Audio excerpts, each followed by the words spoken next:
तो दोस्तों आज तारीख हो गई है 23 अगस्त 2023 की, साथ ही में दिन है बुधवार का। तो आइए बिना देर किए फटाफट से जानते हैं आज की ताज़ा खबरें और मुख्य समाचार। तो देखिए आज के मुख्य समाचार की पहली बड़ी खबर, इतिहास रचने को तैयार है भारत। आज शाम 6:04 पर चंद्रमा की सतह पे उतरेगा चंद्रयान 3। जी हाँ, भारत का मून मिशन यानी कि चंद्रयान 3 का लैंडर आज 23 अगस्त को अपने तय समय पर यानी कि शाम 6:04 पर चंद्रमा पे लैंड करेगा। आपको बता दें बीते मंगलवार को ही इसरो ने मिशन की जानकारी देते हुए कहा है कि सभी सिस्टम्स को समय समय पे चेक किया जा रहा है और ये सभी सही तरीके से काम कर रहे हैं। वहीं दोस्तों आपको बता दें आज चंद्रमा की सतह पे उतरने पर भारत चंद्रमा के दक्षिण ध्रुव यानी कि साउथ पोल पे पहुंचने वाला दुनिया का पहला देश बन जाएगा। इसी वजह से केवल भारत ही नहीं बल्कि पूरी दुनिया इस ऐतिहासिक पल का टकटकी लगाए इंतजार कर रही है। वहीं दोस्तों आपको बता दें आज शाम को 6:04 पर जो चंद्रयान 3 की लैंडिंग होनी है तो आप इसका लाइव टेलीकास्ट भी देख पाएंगे। जानकारी के मुताबिक इसरो अपनी ऑफिशियल वेबसाइट, अपने यूट्यूब चैनल, साथ ही में आपको बता दें इसका लाइव टेलीकास्ट आपको डीडी नेशनल यानी कि दूरदर्शन पर भी देखने को मिलेगा। साथ ही में दोस्तों आप चाहें तो हमारे चैनल को भी विजिट कर सकते हैं। आज शाम को 5 बजे के आसपास से ही हमारे चैनल द्वारा भी आपको कई तरह की जानकारियां मिलेंगी। इसी बीच चंद्रयान 3 को लेकर एक और खबर आई है। चंद्रयान 3 की कामयाबी के लिए देश भर में हुई पूजा और दुआएं, एमपी, यूपी और महाराष्ट्र में हवन किया गया। वहीं लखनऊ में पढ़ी गई नमाज। जी हाँ, जैसा कि अभी हमने आपको बताया भारत का मून मिशन यानी कि चंद्रयान 3 का लैंडर आज 23 अगस्त को शाम 6:04 पर चांद की जमीन पे उतरने वाला है। जानकारी के मुताबिक इसी की सफलता के लिए उत्तर प्रदेश में लोग पूजा और दुआएं कर रहे हैं। इससे जुड़े कई फोटो और वीडियो सामने आए हैं जिनमें कई सारे लोग हवन करते हुए नजर आ रहे हैं। तो वहीं इसी बीच लखनऊ के इस्लामिक सेंटर ऑफ इंडिया में कई लोगों ने नमाज पढ़ी है और दुआएं की हैं कि चंद्रयान 3 मिशन पूरी तरह से कामयाब हो जाए। दोस्तों वैसे आप नहीं जानते हैं तो आपको इन शॉर्ट में बता दें यानी कि भारत की स्पेस एजेंसी के सामने सबसे बड़ी चुनौती चंद्रयान 3 को लेकर यही है कि चंद्रयान 3 का जो लैंडर है वो बहुत अच्छे तरीके से यानी कि सॉफ्ट तरीके से उतर जाए। आप नहीं जानते हैं तो आपको बता दें पिछली बार भी चंद्रयान मिशन में सभी काम काफी अच्छे से हो गए थे, लेकिन जब लैंडर चंद्रमा की सतह पे उतरा तो वो दुर्घटनाग्रस्त हो गया यानी कि टूट गया। तो आज बुधवार को भी इसरो के सामने सबसे बड़ी चुनौती यही है कि जो चंद्रयान 3 का लैंडर है वो बहुत ही आराम से चंद्रमा की सतह पे उतर जाए। अगर वो उतरने में कामयाब हो जाता है तो आपको बता दें अपना देश पूरी दुनिया में ऐसा चौथा देश हो जाएगा जो चांद की सतह पे उतरने में कामयाब होगा। इससे पहले आपको बता दें पूरी दुनिया में केवल 3 ऐसे देश हैं, रूस, चीन और अमेरिका, जो चांद की सतह पे उतर पाए हैं। साथ ही में दोस्तों आपको बता दें अभी हाल ही में रूस ने भी कई साल बाद मून मिशन लॉन्च किया था, लेकिन तकनीकी गड़बड़ी की वजह से उसका मिशन फेल हो गया। वहीं इसी बीच ये भी खबर आ रही है कि चीन और अमेरिका भी चांद पे मिशन लॉन्च करने की तैयारी में है। कुल मिलाकर आसान शब्दों में कहें तो केवल भारत ही नहीं बल्कि आज पूरी दुनिया की नजरें चंद्रयान 3 पे टिकी रहेंगी। इसी बीच चंद्रयान 3 को लेकर एक और खबर आई है कि चंद्रयान 3 मिशन को लाइव देख सकेंगे बच्चे। सीबीएसई बोर्ड ने स्कूलों को इसका इंतजाम करने के लिए कहा है। जी हाँ, देश के कई स्कूलों में चंद्रयान 3 की लैंडिंग का लाइव टेलीकास्ट दिखाया जाएगा। सीबीएसई बोर्ड ने स्कूलों को इसका इंतजाम करने के लिए कहा है। वहीं दोस्तों आपको बता दें इसी बीच चंद्रयान 3 को लेकर एक अफवाह भी फैलाई जा रही है। देखिए अपनी स्क्रीन पर चंद्रयान 3 ने चांद से भेजा पृथ्वी का वीडियो। इस वीडियो में नीले रंग की चमकती गेंद की तरह दिखी पृथ्वी। हालांकि आपको बता दें ये वीडियो झूठा है, यानी कि ये वीडियो कंप्यूटर वगैरह की मदद से बनाया गया है। ये कोई असली वीडियो नहीं है। तो इसी की वजह से इस तरह की वीडियो को शेयर करने से बचें ताकि लोगों में गलत जानकारी ना जाए।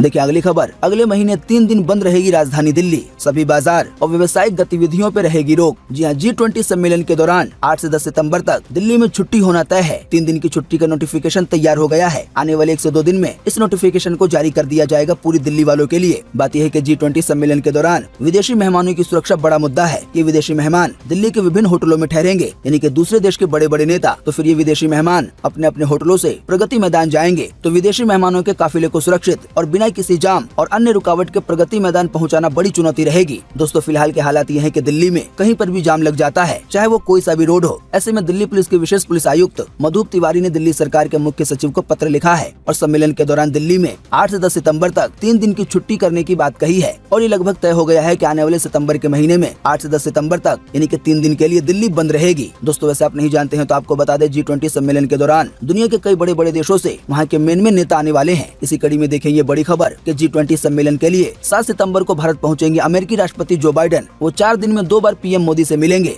आपको बता दें जो बाइडेन का ये भारत का पहला दौरा होगा। जी अमेरिकी राष्ट्रपति जो बाइडेन G20 समिट के लिए 2 दिन पहले यानी कि 7 सितंबर को भारत पहुंचेंगे। ऐसा पहली बार होगा जब कोई अमेरिकी प्रेसिडेंट 4 दिन भारत में रहेगा। G20 समिट 9 और 10 सितंबर को होगी। बाइडेन की ये पहली भारत यात्रा होगी। खास बात यह है कि जो बाइडेन इंडोनेशिया में होने वाली आसियान समिट में शिरकत नहीं करेंगे क्योंकि उन्होंने भारत दौरे को ज्यादा तवज्जो दी है। जानकारी के मुताबिक इंडोनेशिया में आसियान सम्मेलन में जो बाइडेन की जगह अमेरिका की वाइस प्रेसिडेंट यानी कि कमला हैरिस शिरकत करेंगी। ये जानकारी अभी हाल ही में बीते मंगलवार देर रात व्हाइट हाउस द्वारा बयान की गई है। बाकी दोस्तों आपको बता दें जो बाइडेन के अलावा भी दुनिया के कई और बड़े बड़े देशों से G20 सम्मेलन के लिए कई बड़े नेता आएंगे। इसी की वजह से अभी हमने आपको बताया कि आने वाले सितंबर के महीने में 3 दिन के लिए दिल्ली बंद रहेगी 8 से 10 सितंबर के बीच। हालांकि दोस्तों आपको बता दें फिलहाल बंदी को लेकर ये जानकारी नहीं दी गई है कि बंद होने के दौरान क्या क्या चीजें बंद रहेंगी, क्या यातायात भी बंद कर दिया जाएगा या केवल दुकानें वगैरह बंद करवाई जाएंगी। हालांकि उम्मीद है कि इसकी विस्तार जानकारी यानी कि बंदी के दौरान क्या क्या बंद रहेगा, क्या क्या प्रतिबंध रहेंगे, ये सभी चीजें दिल्ली वालों को बताई जाएंगी। देखिए अगली खबर, सीमा हैदर ने मोदी और योगी को राखी भेजी, कहा इन्हीं भाइयों के कंधों पर है देश। जी हाँ, पाकिस्तान से भारत आई सीमा हैदर ने पीएम मोदी, गृह मंत्री अमित शाह, रक्षा मंत्री राजनाथ सिंह, सीएम योगी और संघ प्रमुख मोहन भागवत को राखी भेजी है। इसी बीच पाकिस्तान से आई सीमा हैदर ने कहा कि भाई नरेंद्र मोदी, सीएम योगी, डॉक्टर मोहन भागवत, राजनाथ सिंह, वहीं मेरे प्यारे भाई वकील एपी सिंह के लिए हमने राखी पोस्ट कर दी है। पहले इसीलिए भेजी है ताकि रक्षाबंधन के दिन हमारे भाइयों को राखी मिल जाए जिनके कंधों पर ये देश है। मैं बहुत खुश हूँ। जय श्री राम, जय हिंदुस्तान, जय हिंद। देखिए अगली खबर, 2 अक्टूबर से फिर से शुरू होगी राहुल गांधी की भारत जोड़ो यात्रा। पूर्वांचल पे रहेगा फोकस, 23 सीटों पे रहेगी नजर। इस बार ये भारत जोड़ो यात्रा पोरबंदर से अरुणाचल प्रदेश तक जाएगी। जी हाँ, राहुल गांधी की भारत जोड़ो यात्रा का पार्ट 2 गुजरात के पोरबंदर से आने वाले 2 अक्टूबर से शुरू होने जा रहा है। भारत जोड़ो यात्रा 2 यूपी पे फोकस रहेगी। 80 लोकसभा सीट वाले इस प्रदेश में राहुल गांधी की 5 से 10 दिन की यात्रा निकालने की प्लानिंग है। वहीं बताया गया ये यात्रा पूर्वांचल के जिलों से होकर गुजरेगी। इसके जरिए कांग्रेस लोकसभा की 23 सीटें साधने की कोशिश करेगी। यही नहीं, इस बार की यात्रा में अखिलेश यादव और जयंत चौधरी समेत यूपी के कई बड़े नेता शामिल हो सकते हैं। कुल मिलाकर आसान शब्दों में कहें तो आने वाले 2 अक्टूबर से राहुल गांधी की भारत जोड़ो यात्रा फिर से शुरू होगी। देखिए अगली खबर, अमेरिका में जन्मा दुनिया का पहला स्पोर्टलेस जिराफ, यानी कि इस पे कोई भी धारियां नहीं है। जी हाँ, अमेरिका के टेनेसी राज्य में एक ऐसे जिराफ ने जन्म लिया है जिसके शरीर पे कोई भी धारी नहीं है, कोई भी धब्बा नहीं है, जैसे कि सभी जिराफों पे होता है। आपको बता दें ये दुनिया का पहला ऐसा जिराफ है जिसपे कोई भी धब्बा नहीं है, कोई भी धारी नहीं है। इस जिराफ का कलर पूरी तरह से ब्राउन है। खास बात यह है कि जिराफ की माँ के शरीर पर आम जिराफ की तरह धारियां मौजूद है, लेकिन उसी से जो बच्चा पैदा हुआ है वो बिल्कुल ब्राउन है। उसके शरीर पे कोई भी धब्बा नहीं है और ये दुनिया का पहला ऐसा जिराफ है। इसी की वजह से ये जिराफ मीडिया की सुर्खियों में बना हुआ है।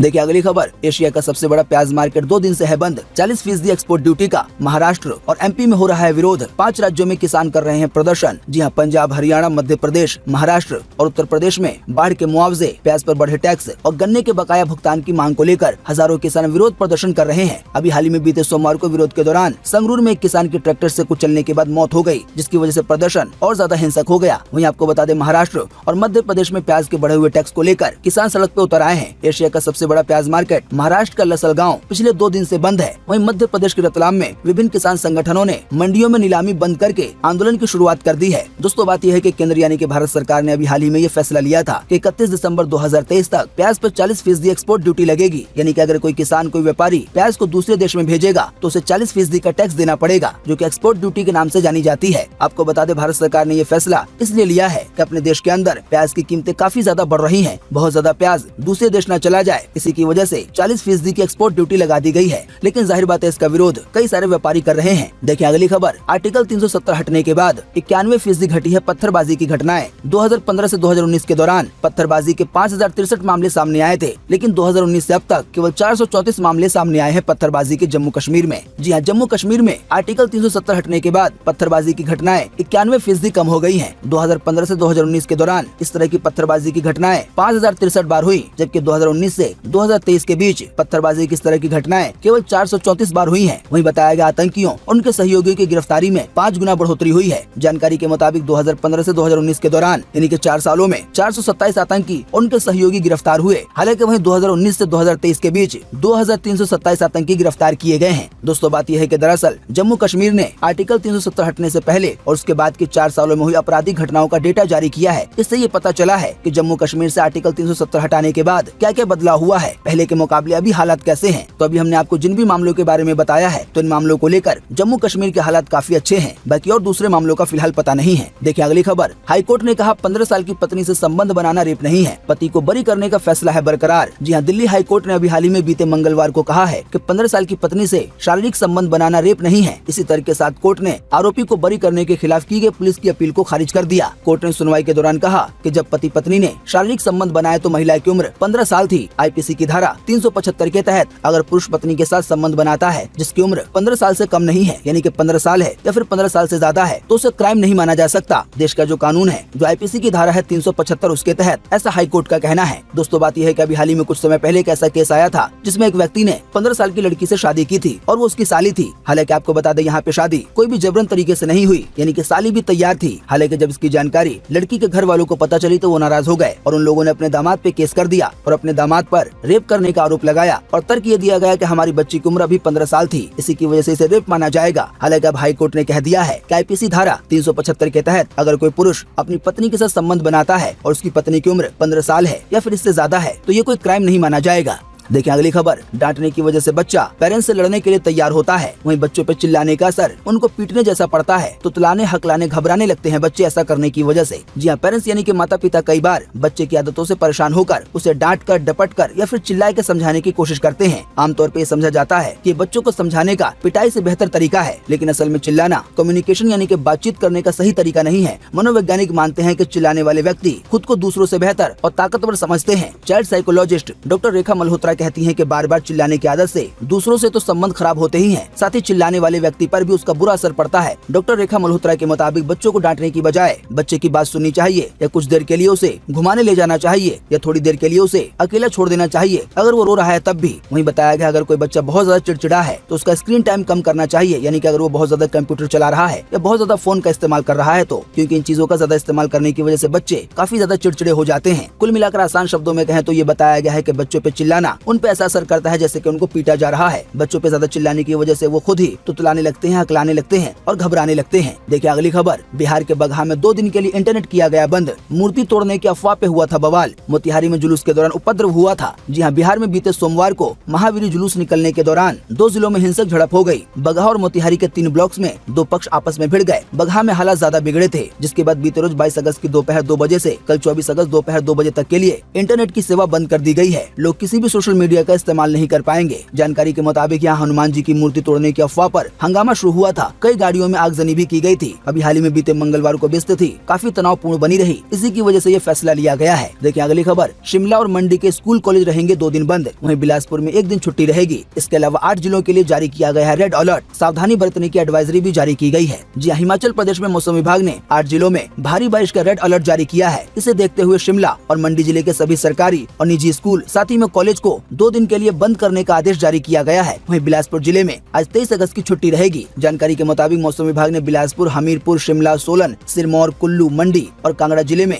रेड अलर्ट जारी किया है भारी बारिश का, तो यहाँ के लोगों को सावधान रहना होगा। आइए दोस्तों, अब आपको लगे हाथों इसी कड़ी में बताते हैं कि आज 23 अगस्त 2023 को देश भर में कैसा रहेगा मौसम का हाल। स्काईमेट वेदर ने जारी किया है मौसम का पूर्व अनुमान। तो मौसम विभाग के अनुसार अगले 24 घंटे के दौरान पूर्व उत्तर भारत में, उत्तराखंड में, झारखंड में, बिहार में, पश्चिम बंगाल में, पूर्वी उत्तर प्रदेश में, कोंकण में, गोवा में मध्यम से भारी बारिश होने की संभावना है आज 23 अगस्त 2023 को। इसके अलावा उड़ीसा में, पश्चिमी उत्तर प्रदेश में, हिमाचल प्रदेश के कई हिस्सों में हल्की से मध्यम बारिश के साथ 1-2 स्थानों पे भारी बारिश हो सकती है। इसके अलावा भी दक्षिणी भारत, शेष उत्तर भारत और मध्य प्रदेश के कुछ हिस्सों में आज हल्की बारिश की उम्मीद है। कुल मिलाकर आसान शब्दों में कहें तो अभी हमने आपको जिन भी शहरों, जिन भी राज्यों के नाम बताए हैं, उनको छोड़कर आज पूरे देश में मौसम सूखा बने रहने की संभावना है। देखिए अगली खबर, अब भारतीय एजेंसी तय करेगी कारों की सेफ्टी रेटिंग। केंद्रीय मंत्री नितिन गडकरी ने भारत एनकैप लॉन्च किया। 1 अक्टूबर से शुरू होगी टेस्टिंग। जी हाँ, देश में चलने वाली कारें कितनी सुरक्षित हैं, अब ये भारतीय एजेंसी तय करेगी। जानकारी के मुताबिक ये एजेंसी आने वाले 1 अक्टूबर से इंडिया में चलने वाली गाड़ियों को यानी कि कारों को सेफ्टी रेटिंग देना शुरू कर देगी। दोस्तों, हमने आपको अपने बीते रोज के मुख्य समाचार में बताया था कि पहले ये काम 2 विदेशी कंपनियां किया करती थी। हालांकि उन पे बार-बार ये आरोप लगता रहता था कि दोनों ही एजेंसियां इंडिया की कारों को कम रेटिंग देती हैं। दोस्तों, आप नहीं जानते हैं तो आपको बता दें, कारों की सेफ्टी रेटिंग 0 से 5 स्टार के बीच में दी जाती है। 0 का मतलब है अनसेफ कार और 5 स्टार का मतलब है पूरी तरह से सेफ कार।